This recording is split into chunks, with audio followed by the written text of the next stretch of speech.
Hey Tina, it's Ryan.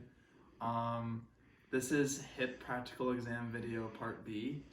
So first things first, I'm gonna do the sacroiliac distraction test.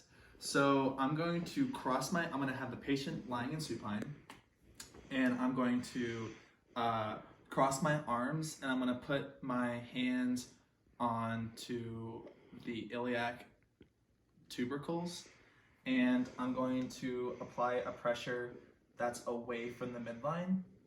And if there is an increase in pain, then that could be indicative of a positive test, which could mean a sacroiliac ligament sprain.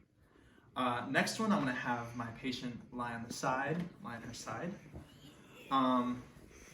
and I'm going to apply a downward pressure force right on the iliac crest.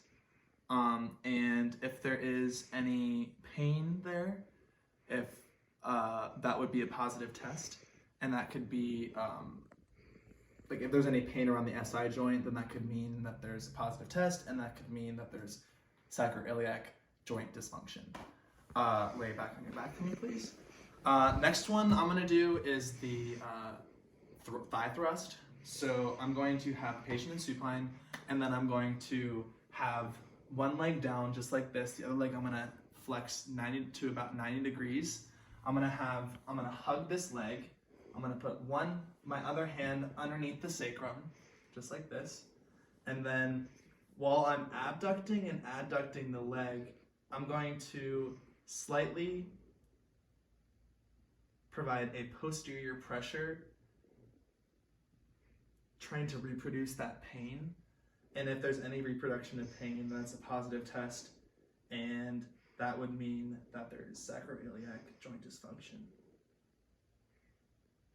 No pain there? No. Negative. So the last one we're going to do is the Gaines lens.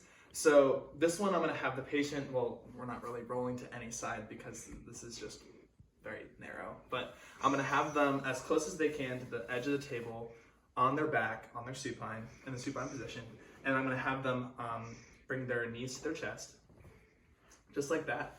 I'm going to hold my patient here so they don't fall off the table, and I'm going to have her drop one leg.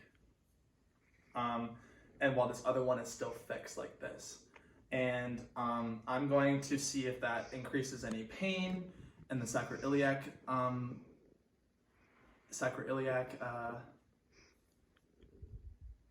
area, sacroiliac joint.